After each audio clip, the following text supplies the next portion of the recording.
అందరికీ నమస్కారం. Welcome to live news.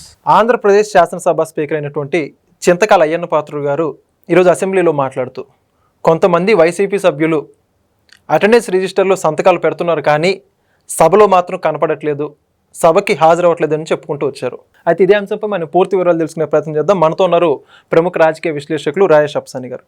Sir నమస్కారం అండి. స్పీకర్ అయ్యన్న పాత్రుడు గారు ఈరోజు అసెంబ్లీలో మాట్లాడుతూ కొంతమంది వైసీపీ సభ్యులు నిజంగా చెప్పాలంటేనే ఒక ఆంధ్రప్రదేశ్ శాసనసభలోని ఈ విధంగా ఒక దొంగలాగా వచ్చి వెళ్ళిపోతున్నారని చెప్పేసి మాట్లాడుతున్నారు.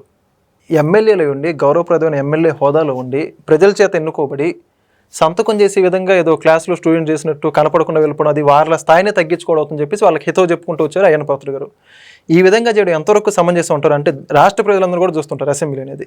వాళ్ళ సమస్యల పట్ల, నియోజకవర్గ సమస్యల పట్ల మాట్లాడేసింది పోయి ఇలా హాజరు వేసి వెళ్ళిపోవడం, ఇలా దొంగచాటుగా అనేది ఈ విధంగా స్పీకర్ చేత ఈ విధంగా మాట్లాడించుకోవడం వాళ్ళకి ఇంకా ఏమన్నా తెలిసి వచ్చే అవకాశం ఉంటుందంటారా? ఏంటంటారు? ఇప్పుడు వాస్తవంగా సభాపతి స్థానంలో ఉన్న స్పీకర్ అయ్యన్న పాత్రుడు గారు గౌరవ శాసనసభ్యులను ఉద్దేశించి ఆ పదం వాడటం అభ్యంతరకరం. కానీ ఏ పరిస్థితిలో ఎందుకు ఆ పదం వాడాల్సి వచ్చింది? సభాపతిగా ఉన్న స్పీకర్ గారికి ప్రజల చేత సభకి హాజరు కావటం కోసం ఎన్నిక కాబడ్డ, మామూలుగా రాజ్యాంగం శాసనసభ్యులకి కల్పించిన హక్కులు, బాధ్యతలు శాసనాలు చేయటంలో భాగస్వాములు కావటమే. ఇప్పుడు మనం బయట ప్రతి డే టు డే అఫైర్లో కూడా ఎమ్మెల్యే ఇన్వాల్వ్మెంట్ తోటి కార్యక్రమాలు నడుస్తూ ఉన్నాయి. కానీ అవి వేటితోటి ఎమ్మెల్యేకి సంబంధం లేదు. తిరుపతి లెటర్లు ఇవ్వటం, బస్ టికెట్లో ఎమ్మెల్యే కోటా రిజర్వేషన్లు ఇవ్వటం, ఇళ్ళు ఎమ్మెల్యే శాంక్షన్ చేయటం, ఇళ్ల స్థలాలు ఎమ్మెల్యే శాంక్షన్ చేయటం, పెన్షన్లు ఎమ్మెల్యే అనుమతితో మంజూరు కాబట్టం, వేటికి ఎమ్మెల్యేకి సంబంధం లేదు. శాసనాల రూపకల్పనలో భాగస్వాములయ్యి అధికార పక్షంలో శాసనసభ్యులుగా ఎన్నికైతే శాసనాలని రూపకల్పన చేస్తారు. ప్రతిపక్ష పాత్రకి పరిమితమైన పార్టీలో శాసనసభ్యులైతే ప్రభుత్వానికి సూచనలు, ప్రభుత్వ విధానాల్లో లోపాలుంటే ఎత్తి చూపటం, ఇది వాళ్ళకి నిర్దేశించిన పాత్ర. కానీ మనం ఏం చేసామంటే మొత్తం పాలనా వ్యవస్థ మొత్తాన్ని, ఆఖరికి ప్రజలకి సంబంధించిన ప్రాథమిక హక్కులను కూడా ఎమ్మెల్యేల పాదాల చెంతన పాదాక్రాంతం చేసేసాం ఇవాళ. సరే, అంతటి విస్తృతాధికారాలు ఎమ్మెల్యే కట్టబెట్టారని అనుకుందాం మనం. మరి ఆ అధికారాలు వినియోగించుకోవాల్సిన శాసనసభ్యులు ప్రజల చేత, ప్రజల కోసం, అయ్యా మాకు ఒక్క ఛాన్స్ ఇవ్వండి, సేవకుడిలా మీకు 5 సంవత్సరాల పాటు సేవ చేస్తా అని చెప్పని ముకులిత హస్త్రాలతో ప్రజలను వేడుకుంటే ప్రజలు కనికరించి వేసిన ఓట్లు, వాళ్ళ పార్టీ, వాళ్ళ విధానాల పట్ల ఆకర్షితులై ప్రజలు వేసిన ఓట్లు. అటువంటి ఓట్లతోటి నెగ్గిన శాసనసభ్యులు వాళ్ళ విధులు తప్పించి మిగిలిన అన్నీ పాల్గొంటూ ఉన్నారు. వాళ్ళ అసలు కీలక బాధ్యత అయిన శాసనసభకి హాజరు కావడం తప్పించి మిగిలిన అన్ని విషయాల్లో ఆ శాసనసభ్యుడిగా వాళ్ళకి దక్కే ప్రివిలేజెస్ తీసుకుంటూ ఉన్నారు, జీతభత్యాలు తీసుకుంటూ ఉన్నారు, సిబ్బందిని పొందుతూ ఉన్నారు, వాహనాల అలవెన్స్లు పొందుతూ ఉన్నారు, మొబైల్ ఫోన్ అలవెన్స్ పొందుతూ ఉన్నారు, పిఏ సౌకర్యం పొందుతూ ఉన్నారు. ఎందుకు పొందుతున్నారు? ఇవన్నీ ఎందుకు కల్పిస్తున్నారు మీకు ప్రజలు? వాళ్ళు కట్టిన పన్నుల నుంచి మీకు ఈ సౌకర్యాలన్నీ అమరుతూ ఉన్నాయి. ఎందుకు? వాళ్ళకి సేవకులుగా 5 సంవత్సరాల పాటు మేము సేవ చేస్తాము అని చెప్పని అర్థించారు కాబట్టి వారి సేవకుల కోసం ఈ ఫెసిలిటేషన్ మొత్తం ప్రజలు కట్టిన పన్ను డబ్బు నుంచి చేపడతా ఉంది. కానీ మీరేం చేస్తున్నారు? అసలు విధులను వదిలిపెట్టేసి, జస్ట్ లైక్ ఒక స్టూడెంట్ స్కూల్కి హాజరైతే మధ్యాహ్న భోజనం పెడతారు, స్కూల్కి హాజరైతే చిక్కీ పెడతారు, స్కూల్కి హాజరైతే యూనిఫామ్ ఇస్తారు, బెల్ట్ ఇస్తారు, షూస్ ఇస్తారు, బుక్స్ ఇస్తారు, బ్యాగులు ఇస్తారు. స్కూల్కి హాజరు కాకుండా మధ్యాహ్నం ఆ టైంకి వచ్చి మిడ్ డే మీల్స్ తినేసి, ఆ కిట్లు పంచే టైంకి వచ్చేసి కిట్లు అందుకొని, ఏదన్నా తల్లికి వందనం లాంటి రేపు మేలో డబ్బులు పడే టైంకి వచ్చేసి మా అకౌంట్లో డబ్బులు వేయమని చెప్పని సాధ్యం అవుతుందా? లేదు. అథారిటీస్ పర్మిట్ చేస్తాయా? జగన్మోహన్ రెడ్డి గారి ప్రభుత్వంలోనే, అంటే ఇప్పుడు అసెంబ్లీని బహిష్కరించి శాసనసభకు హాజరు కాకుండా బయట కారిడార్లో తిరుగుతున్న శాసనసభ్యులు ఉన్నారు కదా, వాళ్ళ పార్టీ అధికారంలో ఉన్న రోజున, వాళ్ళ నాయకుడు జగన్మోహన్ రెడ్డి గారు ముఖ్యమంత్రిగా ఉన్న రోజున, ఆ రోజున ఇలానే స్కూల్కి వచ్చే పిల్లల కోసం అని చెప్పని అమ్మఒడిని ఒక పథకాన్ని తీసుకొచ్చారు.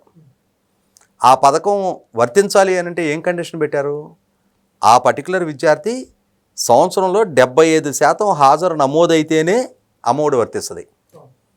మరి స్కూల్కి వెళ్ళే పిల్లాడికి 70% హాజరు ఉండాలని చెప్పని కండిషన్ పెడితే, మరి జీతం తీసుకుంటున్న ప్రజలు కట్టిన పన్ను నుంచి జీతం తీసుకుంటున్న ఈ శాసనసభ్యులు మాత్రం మొత్తం ఇప్పటివరకు ఎన్నికైన తర్వాత ఒక్కరోజు 10 నిమిషాల పాటు సభకు వచ్చి వెళ్తారా? 11 నిమిషాల పాటు. అది గవర్నర్ ప్రసంగం రోజు.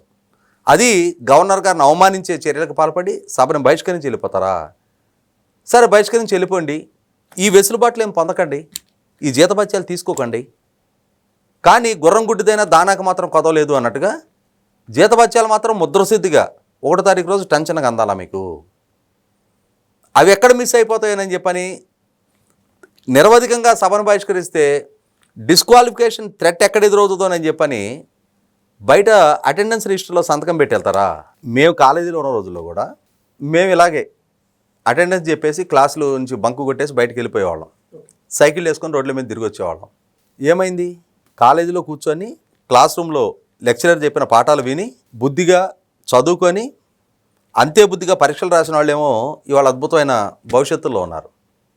గాలి తిరుగులు తిరిగిన మాబోటాళమేమో ఎగ్జామ్స్ ఫెయిల్ అయ్యి ఇట్లా సోది ఉపన్యాసాలు చెప్పుకుంటూ ఉన్నాం. చదువుకున్న వాడికి ఎగ్గొట్టి తిరిగే వాడికి ఉండే వ్యత్యాసం అది. ఇవాళ మరి సభకి హాజరయ్యి ప్రజల సమస్యల పట్ల స్పందిస్తూ ప్రభుత్వంతో సంప్రదిస్తూ వాళ్ళ నియోజకవర్గ అంశాల గురించి ప్రస్తావిస్తూ ప్రభుత్వంలో తప్పులుంటే ఎత్తి చూపుతూ ప్రభుత్వానికి సూచనలు సలహాలు ఇస్తూ ప్రజలతో మమేకమై ఉండే శాసనసభ్యులు ఉంటారు. వాళ్ళకేమవుద్ది? 5 సార్లు 6 సార్లు 7 సార్లు అయినా సరే వాళ్ళనే ప్రజలు ఎంపిక చేసుకుంటూ ఉంటారు. ఇట్లాంటి సభనెగ్గొట్టి గాలి తిరుగులు తిరిగేవాళ్ళని వన్ టైం ఎమ్మెల్యే ఏది కావాలో నిర్వచించుకోవాల్సిన బాధ్యత వాళ్ళదే కదా. సుదీర్ఘకాలం రాజకీయాల్లో కొనసాగాలి అనుకుంటున్నారా? లేదు, మీ రాజకీయ భవిష్యత్తుకి మీరే ముప్పు తెచ్చుకునే ప్రయత్నాలు చేసుకుంటున్నారా? మీ నాయకుడు ఆయనకి సభకు హాజరయ్యే ఇంటెన్షన్ ఆయనకి లేదు. ఆయన సభను బహిష్కరిస్తున్నాడు. తా చెడ్డ కోతి వనవల్ల చేర్చింది అని చెప్పని ఆయన చెడ్డది కాక మిమ్మల్ని అందరిని ఎందుకు చెడగొడుతున్నారు? ఆయన మీకు మీ ప్రజల చేత ఎన్నిక కాబడ్డ ప్రజాప్రతినిధులుగా మీ నియోజకవర్గ ప్రజల సమస్యల గురించి బాధ్యత లేదా? మీ రాజకీయ భవిష్యత్తు గురించి మీకు శ్రద్ధ లేదా? ఇవాళ మనం తప్పటడుగేస్తే రేపు అంతిమంగా నష్టపోయేది మన రాజకీయ భవిష్యత్తు అనే రియలైజేషన్ మీకు రాదా? చెప్పండి మీ నాయకుడికి, అయ్యా కూసేగాడిది వచ్చి మేసేగాడిని ఎడదొబ్బినట్టుగా నువ్వెగ్గొట్టింది కాక మా రాజకీయ భవిష్యత్తు ఎందుకు పణంగా పెడుతున్నావు అని చెప్పని ప్రశ్నించండి. సూటిగా మీ నాయకుడితోటి అతని వ్యవహార శైలి మీ రాజకీయ భవిష్యత్తును పణంగా పెట్టబడుతుందని చెప్పని ఎందుకని ప్రశ్నించలేరు? ఇక్కడ స్పీకర్గా అయ్యన్న పాత్రుడు గారు ఈ ఆవేదనతోటే చెప్తా ఉన్నారు. ఆయన దొంగల్లాగా అనే పదం వాడటం కొంత పరుషంగా అనిపించుండొచ్చు. ఎస్, ఆబ్వియస్లీ అది పరుషమైన పదజాలమే. అయినా సరే ఆ విధమైన పదజాలం వాడే పరిస్థితులు మీరు సృష్టించుకుంటున్నారు. మీకు శాసనసభ్యులుగా సభకు హాజరయ్యే ఆలోచన లేదు. రాజీనామా చేసి వెళ్ళిపోండి మీ ఇళ్ళకి. మళ్ళీ మీకు అధికారం దక్కిన తర్వాత అప్పుడే సభకొద్దురు. మీ స్థానంలో వేరే ఇంకెవరినైనా ప్రజలు ఎన్నుకునే ఆస్కారం కలిగించిన వాళ్ళు అవుతారు.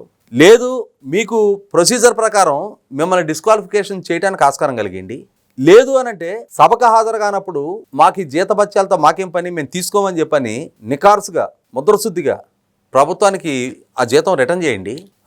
డబ్బులు కావాలి, హోదాలు కావాలి, ప్రోటోకాల్స్ కావాలి, నియోజకవర్గంలో మర్యాదలు కావాలి. జిల్లా DDRC సమావేశాలు లాంటివి జరిగినప్పుడు మీకు గౌరవప్రదమైన కుర్చీలు కావాలి. కానీ శాసనసభ్యులుగా మాత్రం మీ విధులు మీరు నిర్వహించరు. 100కి 100 పాళ్ళు అయ్యన్న పాత్రుడు గారు ఇవాళ చెప్పింది వీళ్ళ డొల్లతనాన్ని బయటపెట్టింది, వీళ్ళ ఆశపోతనాన్ని బయటపెట్టింది. శాసనసభ్యులుగా హాజరు కాకుండా జీతభత్యాలు మాత్రం కావాల్సిందే. మనం స్కూల్ పిల్లల దగ్గర నుంచి మొదలుపెట్టి ఇన్ని ఎగ్జాంపుల్స్ చెప్పుకున్నాం. గౌరవ శాసనసభ్యులుగా ఉండవలసిన వాళ్ళు ఇవాళ ఎవరితో పోల్చి చూపబడి ఇవాళ వాళ్ళ స్థాయి వాళ్లే తగ్గించుకుంటున్నారనేది వాళ్లే రిలీజ్ కావాలి.